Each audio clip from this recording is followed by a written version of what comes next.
Welcome to your astrological forecast for the week of Monday, July 17th through Sunday, July 23rd, 2023. This week, I think for most of us, will be by no means a dramatically life-changing week. However, I think this is one of those weeks where by the end of it, you'll look around and go, wow, everything has really changed. Everything is really dramatically different. And that's because there is, a lot changing this week. There are a lot of different points changing. And, by the end of it, the themes, the energy that we're experiencing astrologically will be dramatically different. What's interesting, though, is that these changes are coming from many different parts of the chart.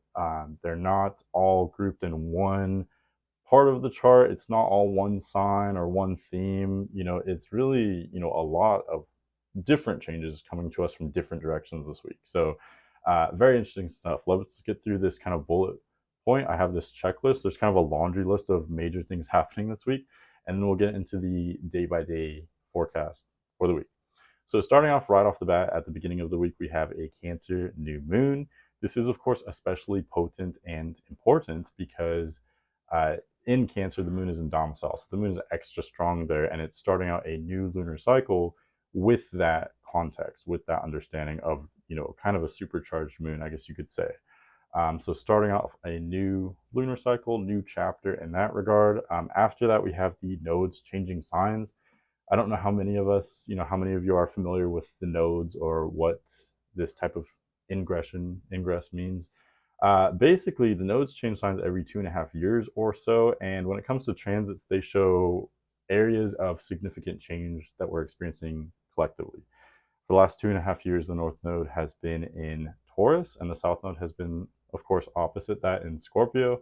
And the Taurus Scorpio axis has everything to do with possession, how we support ourselves, what we are investing in. Of course, much of that has to do with finances. So, the economy, our finances, our jobs have changed dramatically in the past 2.5 years.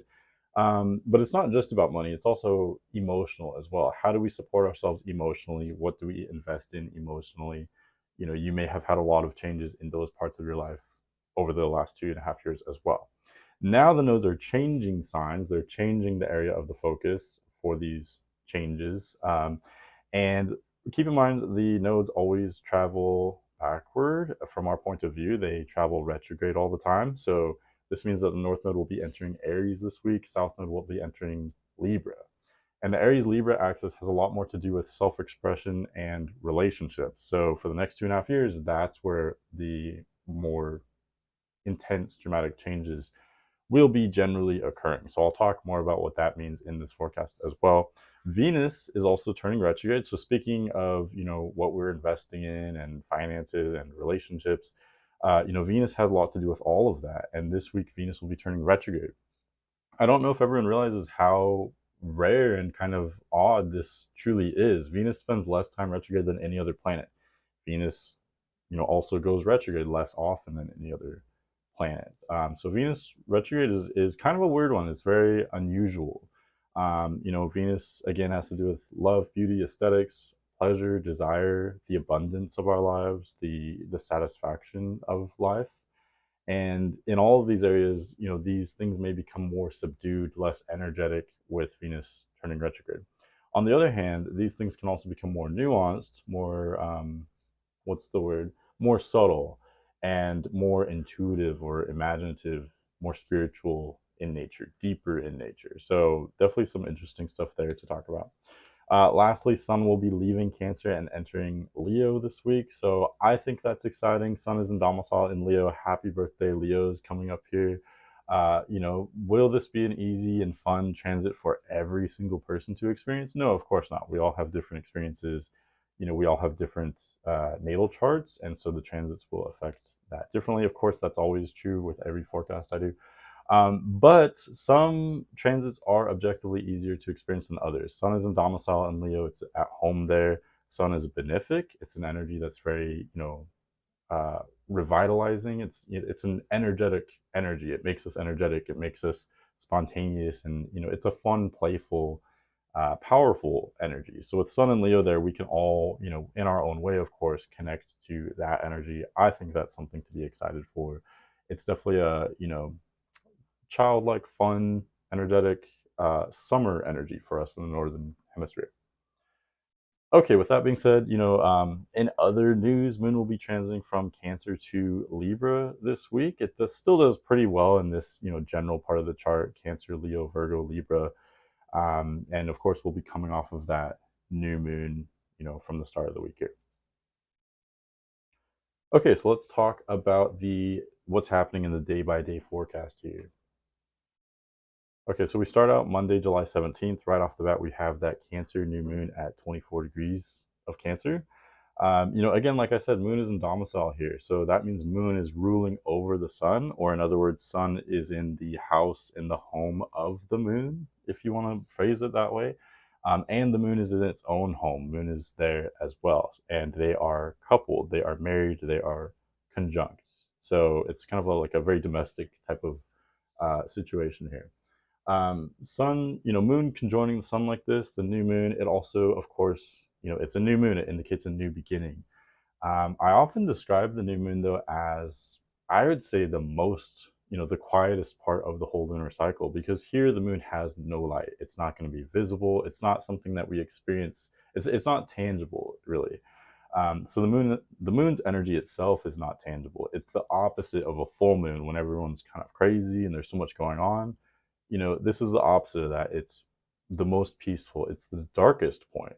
It's not that the moon's not there. It's just that it's not illuminated. The sun is not lighting up the moon. So the moon's energy is still there. It's just kind of void. It's abstract. It's intuitive. There's less going on physically during the new moon. There's more going on subconsciously, emotionally, especially because this is in Cancer, which has everything to do with emotion, intuition, imagination.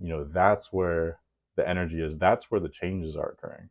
That's where the changes have to occur first before they manifest into the physical world. That's how this works. And that's the moon is sort of a I don't know, it's almost like a metaphor or a symbol for that. It shows you how during the new moon you can't see the moon, but that's where something is happening. Someone just came up with an idea or a dream, and we all experience this in our own way. There's something happening in the ether, in our minds or wherever, first, and then once the moon gains light over the next several days, over the next few weeks, or a couple weeks, I guess I should say.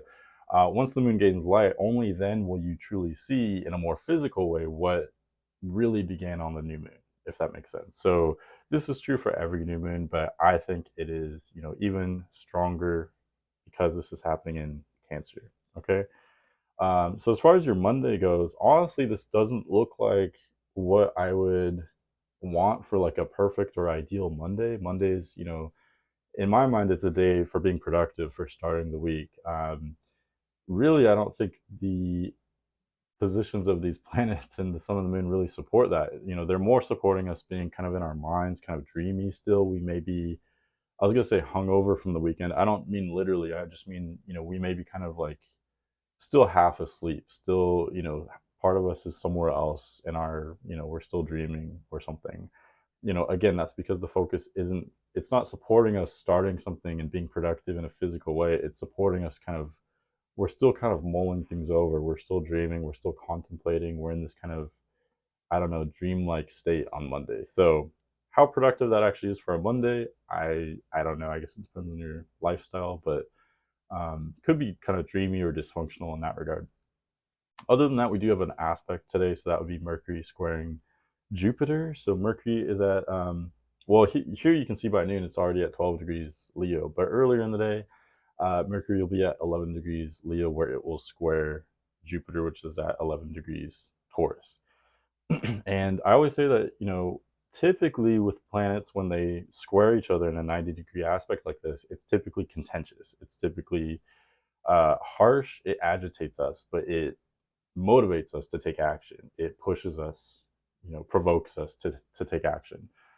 So although it can be jarring, it can also be productive. In this case, though, Jupiter and Mercury actually aspect each other very well. Their energies combine very well together because although they are very different in nature, both have to do with learning. Mercury is more kind of small picture, like detailed learning.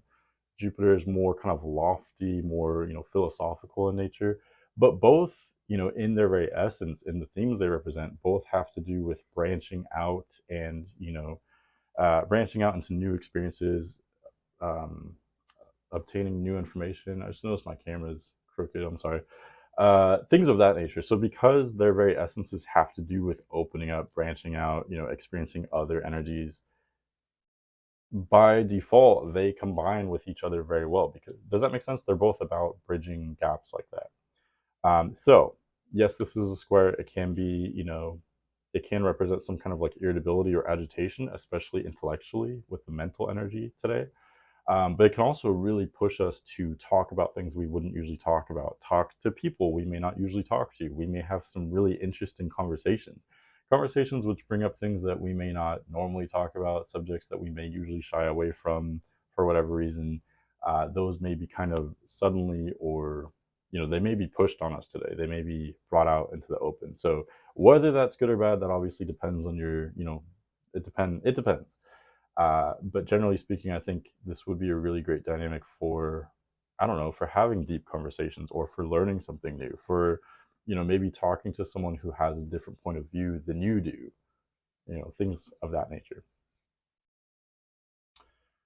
Tuesday, July 18th, the moon will leave Cancer and enter Leo pretty early in the day, very early in the morning Eastern Standard Time. So I think this is actually pretty fitting because, again, the new moon was more sleepy in nature. It's very dark and kind of, uh, you know, it's all in the ether or what have you. And so it's very fitting to have that in Cancer, which is about emotion, intuition, etc.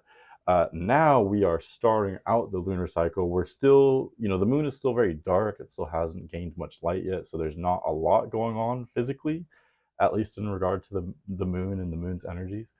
But the moon is starting off a new lunar cycle. It's gradually beginning something new, and I think that's kind of perfect to have in Leo, which is a fire sign. It's all about initiation and beginnings and things of that nature. Also, moon does fairly well in Leo, I would say. Leo can be very fiery and brash, but it can also be nurturing to some extent. So this is a pretty fitting sign for the moon, pretty fitting sign to represent how we are feeling collectively, I guess you could say. Also, quick side note on this, sun and moon are in mutual reception, which is kind of a fancy term, but basically what that means is sun is in Cancer, which is ruled by the moon, and moon is in Leo, which is ruled by the sun. So kind of fun, kind of different. Different way of putting it is sun is in the moon's house or home, moon is in the sun's house. So they can both be, at least the traditional way of viewing this would be, both bodies can be good hosts to one another somewhat since they're in each other's homes. Does that make sense? So there's almost like a bleed through of the energies here. Sun is typically the masculine energy, but it's in Cancer, which is very, feminine and receptive. And then likewise, moon is typically the emotional energy, the feminine energy, it's typically receptive, but it's in Leo, which is much more masculine, bold, outgoing, etc. So this is actually a harmonious connection. Harmonious. It's not really an aspect necessarily, but a harmonious thing to experience. So there's definitely that. Also, something interesting happened today. The nodes are changing signs, but I'm not even going to get there quite yet.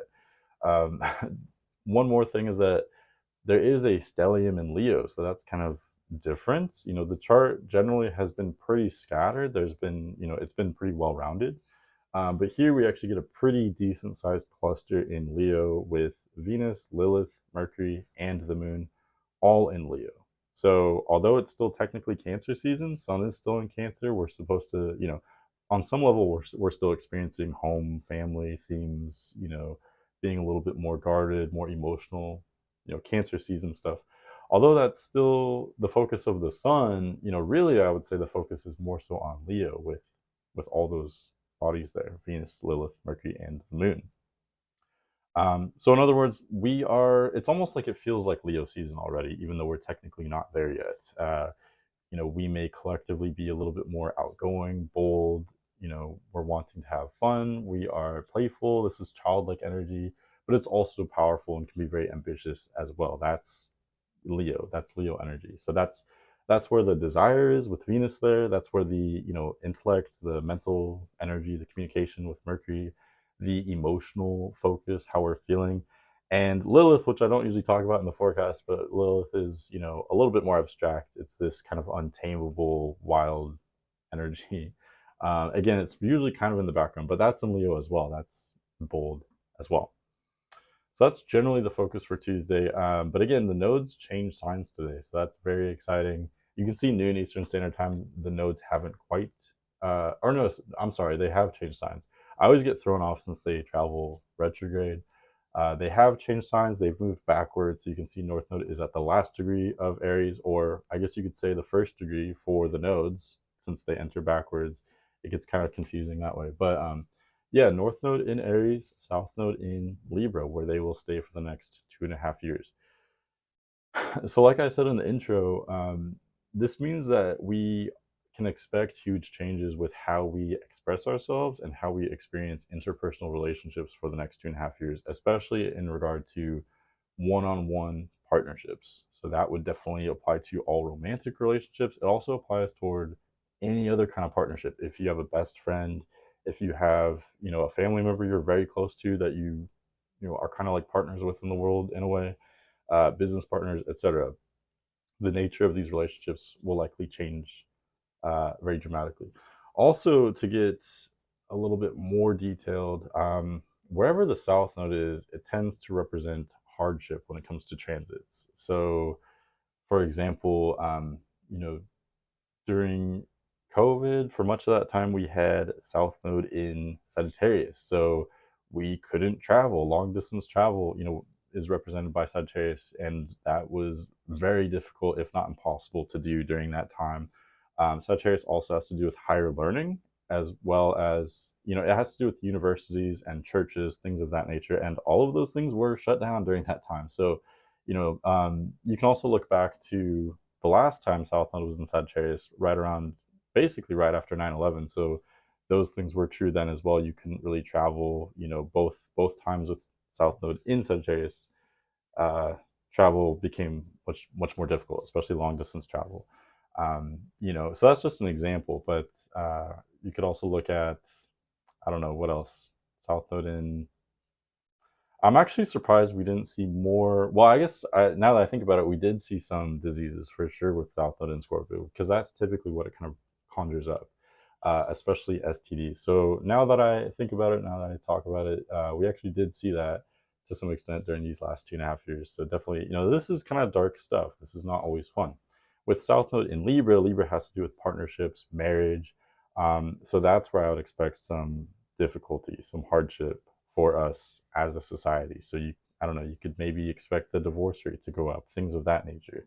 What's more favorable is represented by North Node. North Node is in Aries, which has everything to do with independence, sovereignty, self-expression. It's more favoring me, not you. It's more favoring us, doing what's good for us individually, being a little bit selfish, which isn't always a bad thing necessarily. Ideally, the nodes are highlighting both signs, so it's highlighting the push and pull between both signs. It's highlighting the nature of our relationships, balancing, how do I balance my needs and my expression, but also be attentive to others, honor others as well as myself. That's ultimately what's brought up by this axis as a whole. But if you do want to break it down and look at, each side of it, North Node is much easier to experience in transits than South Node. North Node represents luck, expansion, good fortune. South Node kind of represents the opposite of that. It's much darker in nature. So that's what we can kind of expect for the next 2.5 years or so. Hopefully that makes sense. Maybe I'll come back to that later in another video, but that's kind of the gist of it. I'm going to keep it as short as I can for this week forecast, since that's what we're doing here. This isn't just about the nodes. Although this is definitely a major transit. I don't want to make light of that for sure. Major ingression. Next, for Wednesday, July 19th, we still have this Leo stellium. Moon is still cruising on through Leo. So we still have Venus, Lilith, Moon, and Mercury all in Leo. So huge emphasis, huge focus on Leo. Again, we are all, to some extent, of course, we all have a different relationship with the sign of Leo. For some of us, it may be a more or less active time. But as a whole, we can all experience this kind of joyous, very proud, energetic, expressive, fiery energy. That's what we are in the midst of. Again, I would describe it like Leo season. You know, technically that's not correct. Technically, we're still in Cancer season. But in many ways, it's almost like Leo season has really started. It's almost like we're already there already. Okay. Part of me wants to speculate that maybe this would correlate with like higher temperatures, but I don't know if there's actually that, if there's evidence to suggest a connection between astrology and, weather or climate. But I've often speculated, does this mean that we would have, you know, weather conditions more reminiscent of Leo season, so more like August, for example, more so than the current time? I don't know. But maybe that's true. Let me know your thoughts on that. Okay, that's the main thing really going on. Otherwise, nodes have just changed signs. That is something, I want to, although the nodes are not changing signs on Wednesday, July 19th, uh, that change technically already occurred on Tuesday. I do want to remind you that with these longer term transits, in this case, a 2.5 year transit, they don't just change in one day. They don't just change in one moment. We may kind of have almost kind of a blurry, when we have an ingression like that, it can affect us, give or take maybe a week or so on either side, sometimes more. So I just want to let you know that it's really this whole week that we're changing, the themes, the energies of the nodes. So that definitely applies to Wednesday and beyond, not just Tuesday. Just wanted to remind you of that. We could talk about Wednesday. Moon does cross over Mercury, so this would be a really excellent day for self-expression. Of course, this is in the context of Leo, so it's mostly about talking about me. It's about self-expression. So we're focused on our own thoughts, our own ideas, but very open with the world as well. Leo is a very open sign. But Moon having to do with the emotion and what's going on with us deep down subconsciously, and Mercury having to do with the intellect and communication. Combining those is really great for self-expression, self-awareness, as well as awareness of others, the ideas and feelings of others, and the expression, communication. All of that is really great with Moon conjunct Mercury, especially in this very, expressive outward sign of Leo. Definitely, you could definitely take advantage of that for having some really fun conversations, or some very like meaningful conversations, whatever, anything having to do with, self-expression, things of that nature. Okay, cruising right along to Thursday, July 20th. Now we do have the moon changing signs. So right after noon Eastern Standard Time, moon will leave Leo and enter Virgo. So this, depending on what definition you use, this does sort of end our stellium in Leo. It definitely shifts the focus, since the moon has so much to do with, how we experience our day-to-day lives, how we experience emotion and what's going on with us on a deep level, especially day to day. All that is changing with Moon and Virgo. We are, typically with Moon and Virgo, we want to become more organized and more productive.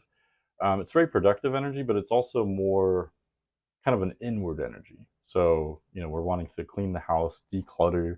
This decluttering could be mental in nature, kind of just like, integrating and reflecting, things of that nature. But again, it could be literally very productive as well. It could be a great time for getting a lot of work done, especially considering that the moon is closing in on Mars. Moon is loosely conjunct Mars now and is about to pass Mars. So with within moon with an orb of Mars in Virgo, very ambitious energy, very productive, and again, it's mostly about refinement. Virgo is not necessarily the best energy for coming up with some huge new idea or starting a new project. It's more about refining, organizing, editing, improving, making things more efficient, things of that nature. Um, and I think, although there is a lot of Leo energy with Venus and Mercury and Lilith there, Sun and Moon are in these more harmonious, more inward signs, more yin focused signs. Sun in Cancer, Moon in Virgo. The combination of these supports, again, it's more inward focused. It's more focused on I just said this word not that not that long ago. It's more focused on reflection and processing things internally. Sun in Cancer, which has everything to do with emotion. Moon in Virgo, which is very analytical in nature. combining these makes us a little bit, I don't know, thoughtful and kind of dreamy in a way. This could be a great day for like writing, for example, especially writing something heartfelt, writing something that involves creativity, emotion, something sentimental, things of that nature. Okay, and I kind of lost my train of thought there. Moon enters Virgo. Oh, right. So we are nearing, the moon is gaining light now. So going back to what I was talking about earlier, um, the beginnings of this, this new moon, the moon is not so new anymore, but we're still in these new phases of the new moon, the first phases of the new moon. So the moon is gaining light. It's becoming a waxing crescent moon, and as it does so, there's more energy, there's more momentum. We'll be able to see, kind of what something is emerging. Something again, which truly began on Monday, but that was in our minds, that was in the subconscious, that was in the ether. Now it's coming into, it's coming to light. There's something emerging. um, Also, Moon in Virgo, Sun in Cancer, these energies are very harmonious. Moon is, it's not technically, an aspect of a sextile to the Sun, but it is still kind of reminiscent of that energy because Virgo and Cancer sextile one another. So these are, we're entering a very harmonious part of the lunar cycle, is what I'm getting at. So that can be really great for everyone, generally speaking. Okay, for Thursday, two aspects I want to talk about. Mars opposing Saturn. So Mars at 6 degrees Virgo, Saturn at 6 degrees Pisces. And keep in mind, I just mentioned how Moon is very close to Mars at this time as well. So this highlights this aspect and makes it that much more dramatic, or I was gonna say effective. That makes this aspect affect us even more so. Saturn is in Pisces, so it's putting, it's pumping the brakes. It's pushing us to become more discerning and strict and mature when it comes to our subconscious and how we rest, things of that nature, spirituality, things like that. Mars is in Virgo. It's completely different. It's supporting, physical productivity, and it's in this very mental, intellectual sign of Virgo. So these energies are kind of clashing together with this opposition. That was kind of weird. Anyway, it's supporting an opposition. It's These energies are clashing together. You could also view this as, both Mars and Saturn have to do with how we are kind of asserting our ambitions, but Mars is much more short term in nature, and Saturn is much longer term in nature. And these energies are clashing. So basically, what we desire in the current moment may be very different, very, in complete opposition to what we truly need to do in the long term. Does that make sense? What we want to do to honor our like short-term productivity and what we want mentally, maybe in stark opposition to, what would benefit us in the long run spiritually and emotionally. Okay, that's basically how I would read this aspect. So what, the only advice I could give on that is, look at the themes that connect Virgo and Pisces. These are very different energies. They are directly opposite, but both have to do with learning to some extent in very different ways.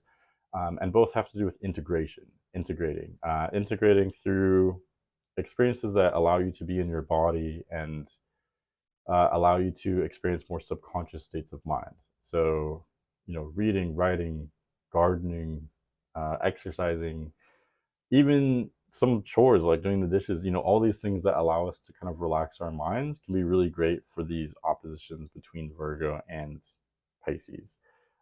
Again, this is Mars and Saturn we're talking about, so it's more having to do with our goals and plans. So I would just say, if you can, honor both, do the best of both worlds. Can you find a middle ground? Can you honor your immediate desires, but also pave the way for future, deeper future goals as well? Think along those lines. Okay, one last aspect for Thursday. That would be Sun trining Neptune. Sun at 27 degrees Cancer makes a trine to Neptune at 27 degrees Pisces. Both the Sun and Neptune are in water signs, and so this is very dreamy, very emotional in nature. This is a really great aspect for becoming, artistic, creative, connecting with your own inspiration, connecting with your own imagination. This kind of goes hand in hand with what I was just talking about too, like accessing slower states of mind, allowing yourself to relax in order to let something come in, let something come in from your intuition, from your subconscious, from your dreams, etc. What else? Sun and Cancer, we're still a little bit emotional, a bit sensitive, also creative and intuitive with Sun and Cancer. Now we're channeling in this energy from Neptune and Pisces, which is even more creative and spiritual, intuitive. This can make us very emotional, and we can lack structure, we can lack boundaries with this, very watery kind of aspect. But on the other hand, again, it can really help us to build intuition, creativity, artistic expression. It can also help us build emotion. Becoming emotional is really not a bad thing. There's a lot of intelligence that can be perceived or conjured up through emotion. These things, emotion serves many purposes, I think. Okay, Friday, July 21st. There's so much going on this week. It's really crazy. Friday, July 21st, Moon continues on through Virgo. So, again, it's kind of a mix. Sun in Cancer, Mercury and Venus in Leo, Moon and Mars in Virgo. All three of these signs are very different. Sun is in Cancer, which is emotional, sensitive, wants to keep things, inner circle, so to speak. Venus and Mercury are in Leo, which is much more fun, much more outgoing, very proud and energetic. And the Moon and Mars are in Virgo, wanting us to be productive, disciplined, organized, etc. So it's kind of a well-rounded mix. This can definitely work to your favor if you can balance it all.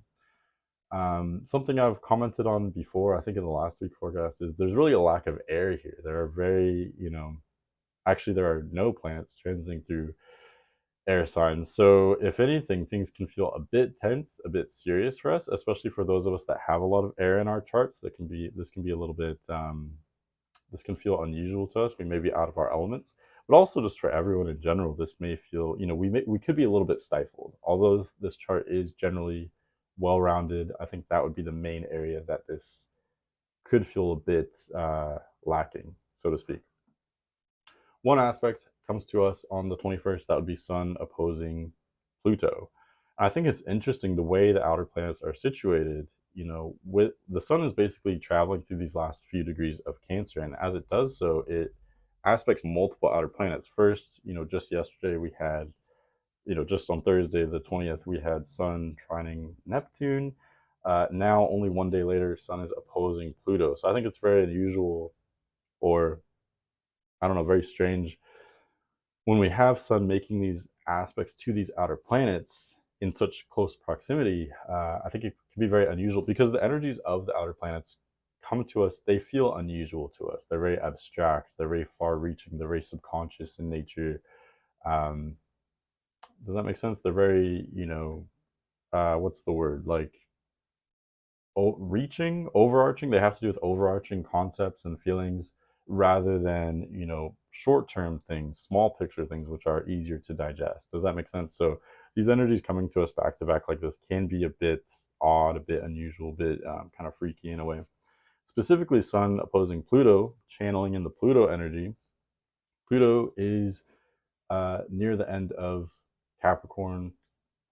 So, like I've described before, Pluto is concluding this basically 15-year long transit that it's gone through Capricorn. It's shown us the darkness and the corruption and the inefficiency of our socioeconomic and political systems. We've become much more aware of this darkness and corruption in those areas.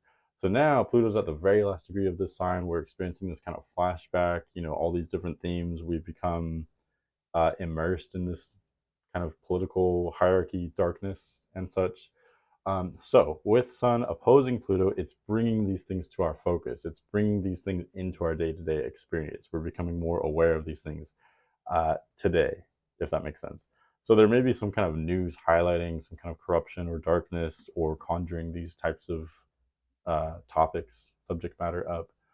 Um, basically that's how I'd read that aspect. That's what I got for you. So hopefully that makes sense.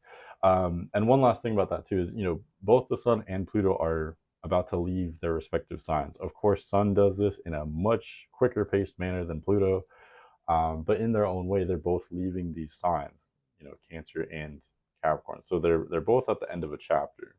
It's just that Sun at the end of Cancer is the end of a month-long chapter.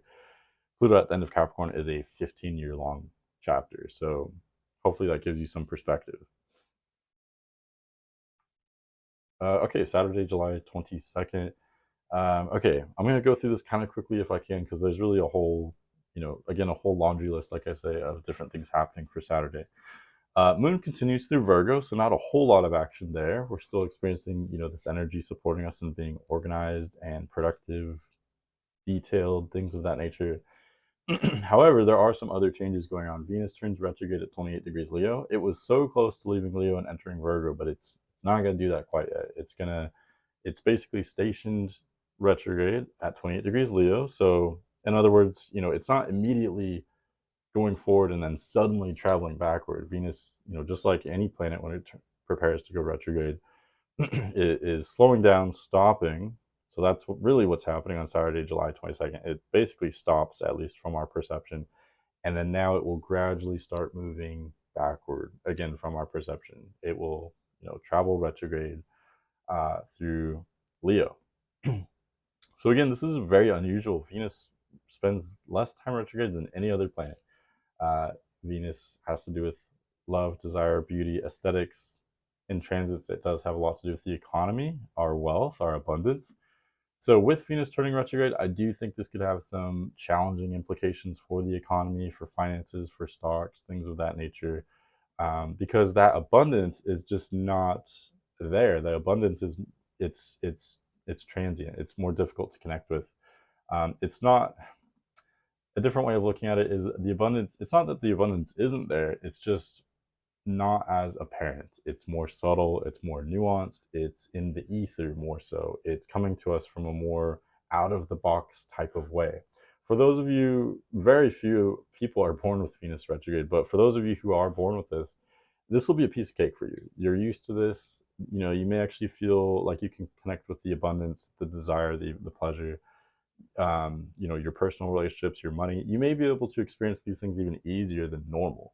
But for most of us who aren't born with this natally, we may be a bit awkward when it comes to enjoying life and experiencing pleasure, experiencing abundance. Again, it's not that those things aren't there, it's just that they're coming to us in a different way, an unusual way, a unique way.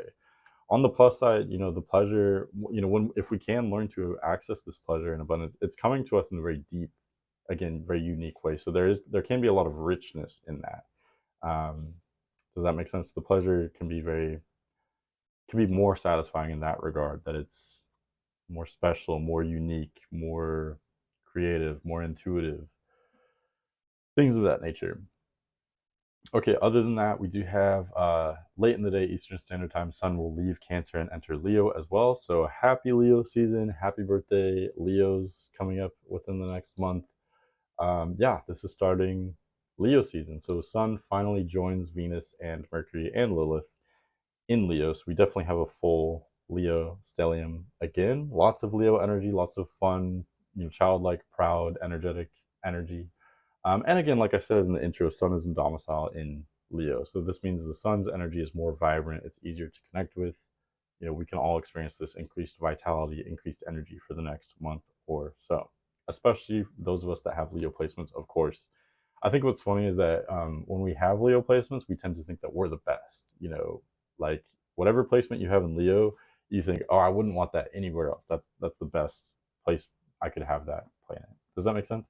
And it's really not wrong. Yes, that is subjective, of course. Leo is a more subjective sign, but it's really not wrong. We're all the best in our own way. I think putting it that way kind of dampers it a bit, but that's the reality. We are the best in our own way. It's just that people with strong Leo energy know that more. They're more aware of that fact, that they are special and they have something to offer the world. But we can all learn from that. We can all embrace that in our own way, I think. Okay, two somewhat less exciting things I'll go through really quickly. Mercury will trine Chiron today. So Mercury is at early in the day. Mercury will be at 19 degrees Leo, trining Chiron at 19 degrees Aries. So again, remember what I say about Chiron and Aries. It is, the screaming baby. It is us being triggered and offended since 2018. But it's also us wanting due recognition. It's wanting us, us wanting to be heard, wanting to be understood. It's us wanting our story to be known, our truth to be known, etc. So that is forming this harmonious aspect with Mercury. Mercury's in Leo, which is similar. It also has to do with self-expression and saying, this is me, these are my ideas, this is my story. Self-expression, basically. Um, so on the one hand, this can be good. This can help us, form concrete, realistic communication with some matters that could be very deep in nature and somewhat sensitive in nature. On the other hand, what I've observed is that aspects with Chiron can make things awkward. If you like the textbook version is that Chiron makes us all more empathetic and it's all kumbaya, really great stuff. And although that can be true in some regards, what I've noticed is that it makes connections more awkward. There's this like public, there's this collective air of awkwardness. And I think that that may be a result of the increased empathy. We may not, empathy sounds like a great thing, but it can be unwanted in certain areas. It can make things uncomfortable or tense. It can even be kind of inappropriate in some areas. So that could also be something in the cards for today. And Mercury, again, is the intellectual energy. It's very restless in nature. It's having to do with how we are communicating and learning. So, it's Mercury is restless and nervous anyway. So combining that with Chiron can make us very attentive toward how others are feeling, toward vibes and different meanings in the words and things like that. So on the one hand, that could be great, increased empathy, increased understanding, really great communication. But on the other hand, it could be awkward and very quirky for sure. Okay, last thing I'm gonna rattle on about Saturday. This is getting so long, but last thing for Saturday, Sun squares the node. So right before, early in the day Eastern Standard Time, before Sun enters Leo, when it's still at 29 degrees Cancer, it squares the nodes, which, like we talked about, the nodes just entered Aries and Libra. So the nodes are at the very last degree of their respective signs, and Sun in the first half of the day is at the last degree of its sign of Cancer. So the way I describe this is basically the midpoint between eclipse seasons. We right now are as far away from eclipse seasons as we can possibly get. You may or may not know eclipse seasons come to us about twice a year, and they happen when the sun is near one of the nodes. The eclipses happen when the sun and the moon are near the nodes. But more generally speaking, eclipse seasons happen when the sun is near one of the nodes. Does that make sense?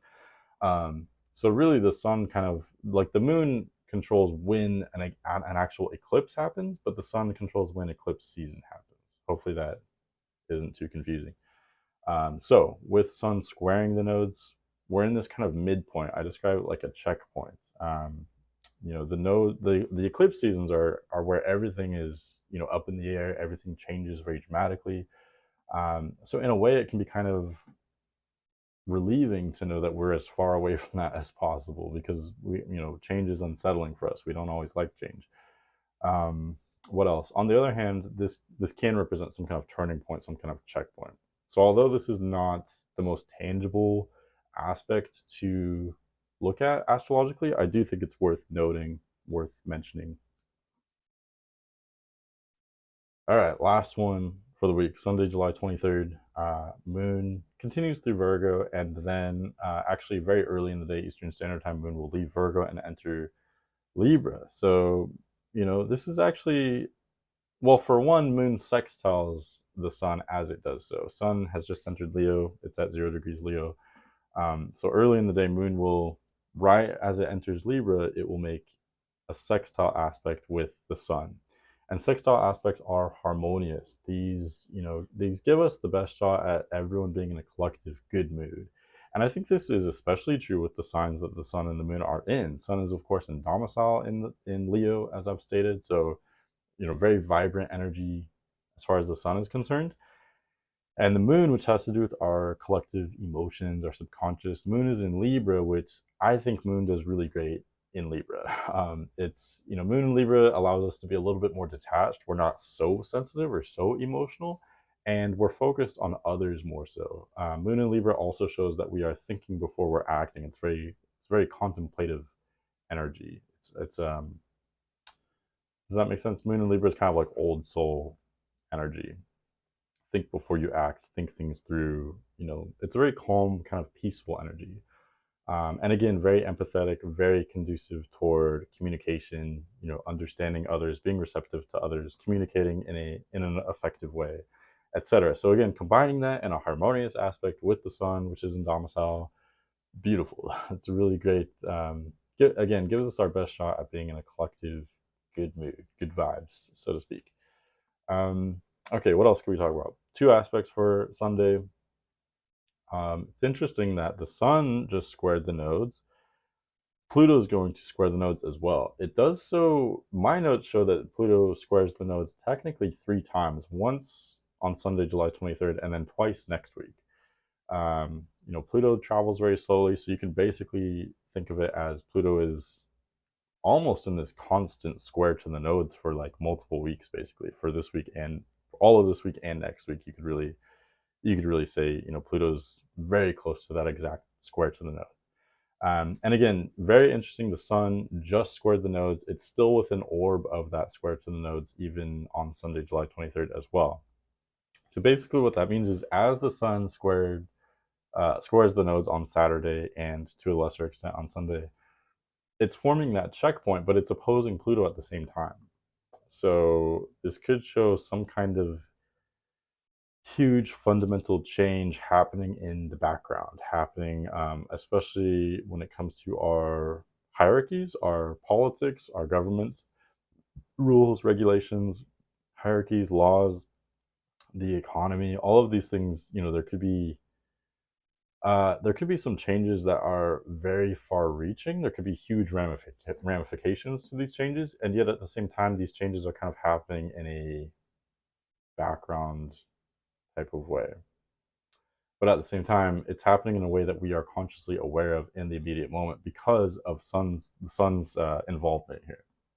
Does that make sense? Like like the ancients would say, like, whatever is in the sun during the day is seen by God or by the sun itself or what have you. If that makes sense. And in a way, sun also represents kind of our consciousness. So what I'm getting at is, because sun is squaring the nodes and it's opposing Pluto, sun represents our day-to-day experience. It shows that we are becoming aware of some kind of large change to our hierarchies, the structure of society, some kind of huge change there. Hopefully that makes sense. That's the best I can do. It's kind of a very funky aspect. It's really a grand cross between the nodes, Pluto and the sun. So very interesting stuff there.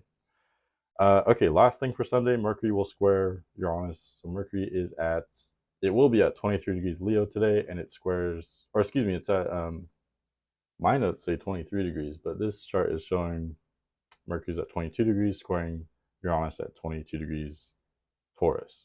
Mercury at 22 degrees Leo, squaring Uranus at 22 degrees Taurus. Okay, so what does that mean? Okay, so let's break it down. The square or 90-degree aspect is contentious. Again, it's anxious, it's unsettling, but it provokes us to take action. It pushes change onto us, basically. Mercury is the intellectual energy, the mental energy, the communication, and Uranus is the great awakener. Uranus aspects like this tend to involve shifts in consciousness, shifts in perception, sudden awakening, sudden enlightenment, sudden epiphany, greater understanding coming from out of nowhere. So especially considering, Mercury is the one involved with this square, the way I would read this is, watch out on Sunday for, sudden awakenings. And what I say is, with these Uranus aspects, it can be something in our exterior environment that's dramatically changing, but more often than not, it's actually something within us that's changing. The change comes from within. That's why Uranus is more of an airy energy. It's not a fiery energy because it's not a physical change happening yet. It's a change happening in your understanding, a change in your awareness, a change of your beliefs, your opinions, your views on things. And then from that internal change, that's where you have the choice. How are you going to what are you going to do about this new understanding? Are you going to take action? Are you going to change your lifestyle? Will you do nothing? There's this great responsibility that comes from aspects like this with Uranus, especially, of course, if you have major placements within orb of this. So, if you have major placements in around 22 degrees of the fixed signs, Taurus, Leo, Scorpio, or Aquarius, this will be life changing for you. This is going to affect you in a very dramatic way. For all of us, though, as well, we can look for these, I don't know, for these insights, for these intuitive messages coming to us, for, greater understanding, greater awareness. And again, these things will come to us kind of out of the blue. These epiphanies aren't necessarily going to be something that you're working for, at least not typically. This may not be something that you're intending. It just comes out of nowhere, from the ether, from random. They seem very random. So yes, that can be chaotic, but this can also be exactly what you need if you need that creative breakthrough, or you know, if you need to think outside of the box to improve your life in some kind of way. This aspect could be really great for that. Okay, so I'm getting kind of winded. There was just so much to talk about for this forecast, but that's what I have for this week. So hopefully that is helpful or interesting. Next week, there's definitely more stuff going on. Like I said, Pluto will continue to square the nodes twice next week. There's kind of this more or less consistent aspect that's going on. So that will bring about some intense changes to us for sure. Also, we have a first quarter moon happening at 2 degrees Scorpio, so that is going to be kind of intense. And we have Mercury changing signs and entering Virgo. Okay, so that's what I have for you for the forecast. I'm definitely excited to be doing this forecast again. It feels good, feels right. So I hope you join me next week, and thanks for watching this week as well. Okay, have a good day.